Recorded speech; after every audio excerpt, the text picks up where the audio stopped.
Assalamualaikum warahmatullahi wabarakatuh. Perkenalkan, saya Yulia Nurfadilah dari kelas Velo pada MSIB bersama Mari Belajar dan Microsoft pada Kampus Merdeka. Di sini saya mengikuti pada kursus Intelligence Cloud Track dalam tugas asinkron ke-35 mengenai Automated Solution. Nah, untuk apa Automated Solution ini? Kita dapat memacu ratusan tindakan dan bisa dijadikan sebagai konektor.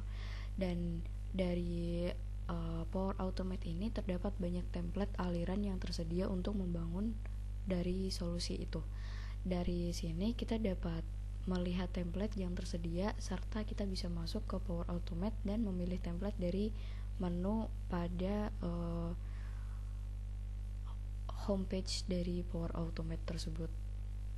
Nah, dari sini ada pula mengenai seputar pembuatan alur penyimpanan lampiran email ke OneDrive. Jadi ketika kita menerima suatu email gitu dari pekerjaan, lalu di email tersebut terdapat lampiran.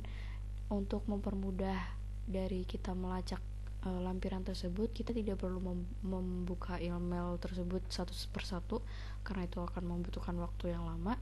Nah, dari sini ada sebuah alur atau template untuk mempermudah pekerjaan kita dalam mencari lampiran dari email tersebut yang nantinya akan langsung tersimpan ke OneDrive.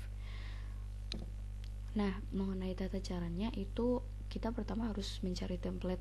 Dengan templatenya itu simpan lampiran email ke OneDrive atau save attachment to OneDrive for business.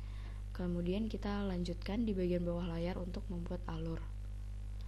Nah, pembuatan template ini itu menggunakan satu kali klik sehingga kita tidak perlu menulis barisan kode atau bisa disebut dengan low code atau tidak perlu menggunakan kode.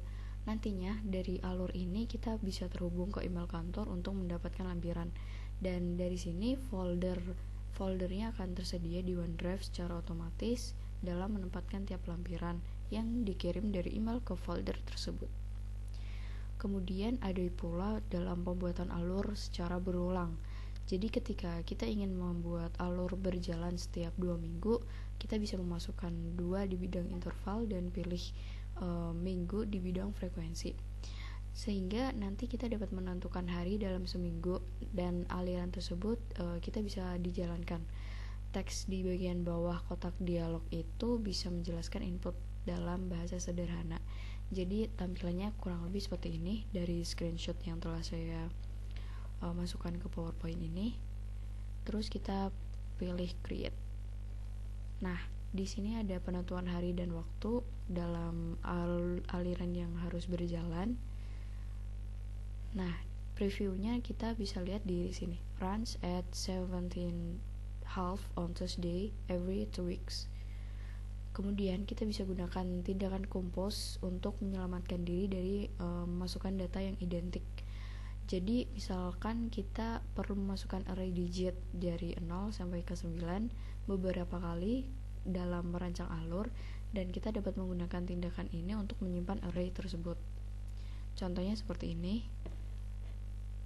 Nah, selain dari pembuatan alur berulang, kita bisa membuat alur dengan tombol. Tombol ini apa? Itu merupakan alur yang dimulai melalui tindakan manual.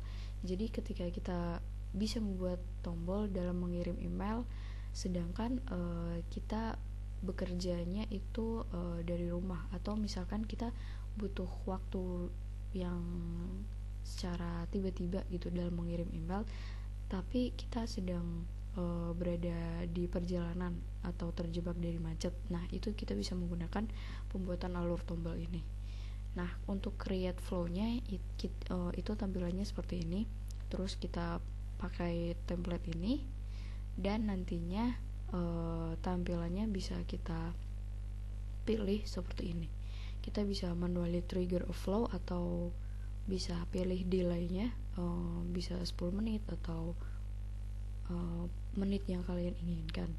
Dan kurang lebih itu aja. That's it. We save this your flow.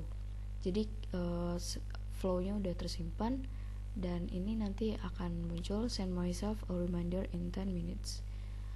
Oke, terus kita bisa share buttonnya dengan beberapa kolega atau karyawan lain. Selanjutnya, dari pembuatan alur tombol, kita juga bisa membuat daftar SharePoint untuk tweet. Nah, template yang dimulai ini proses persetujuan tiap kali item itu dibuat dalam daftar tertentu.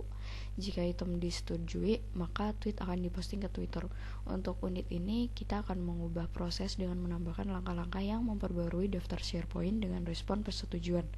Yang mana persetujuan ini menunjukkan apakah item itu disetujui dan menambahkan komentar apapun ketika ditambahkan di tweet yang diusulkan. Nah, caranya itu kita buat daftar dari SharePoint dengan menambahkan kolom dari konto tweet. Kolomnya itu tweet content, tanggal dan waktu, approval status, dan approver comment. Nantinya kita bisa menyalin URL itu untuk digunakan saat pembuatan alur. Terus kita memilih template seperti biasa dan kita pilih tindakan posting tweet. Lalu kita pilih edit. Nah, langkah ini kita bisa buat tweet yang sebenarnya dan kemudian bisa mempostingnya ke Twitter ketika disetujui. Terus selain di Twitter di SharePoint, kita juga bisa membuat alur proses bisnis. Ini contoh proses bisnisnya dengan mengisi beberapa kolom dan nantinya tampilannya akan seperti ini. Terus kita bisa menyeret komponen tersebut di bagian kategori, dan dalam menentukan hak istimewa dalam membuat, membaca, atau memperbarui, kita bisa edit peran keamanan di bagian tersebut, dan kita bisa pilih business process flows. Kemudian kita bisa dalam memecahkan masalah terhadap alur. Nah, sebelum dapat memperbaiki aliran itu kita perlu mengidentifikasi mengapa alur tersebut bisa gagal, sehingga nantinya kita bisa mendapatkan email dengan daftar kegagalan tiap minggu. Untuk itu kita perlu memilih aktivitas monitor di Cloudflow di menu kiri. Dan di sini terdapat tanda seru merah. Dan dari tanda seru merah itu kita bisa tinjau kesalahannya di situ. Nah, untuk hal-hal dari masalah alur yang terjadi itu pertama ada kegagalan autentikasi, terus masalah konfigurasi tindakan, masalah dengan paket harga atau pricing yang telah dibeli gitu, atau bisa juga dari masalah penggunaan data. Kita juga bisa mempengaruhi dari penjalanan aliran yang terlalu sering digunakan atau bisa menggunakan akun yang salah. Kurang lebih seperti itu dari tugas asinkron ke-35 ini. Terima kasih sekali lagi kepada Mari Belajar, Microsoft, dan Kampus Merdeka yang telah menyediakan kursus Cloud Intelligence Cloud Track ini dengan sangat baik. Semoga untuk teman-teman yang menonton video ini bisa menjadi referensi dalam pembelajaran terhadap Power Automate. Terima kasih. Wassalamualaikum warahmatullahi wabarakatuh.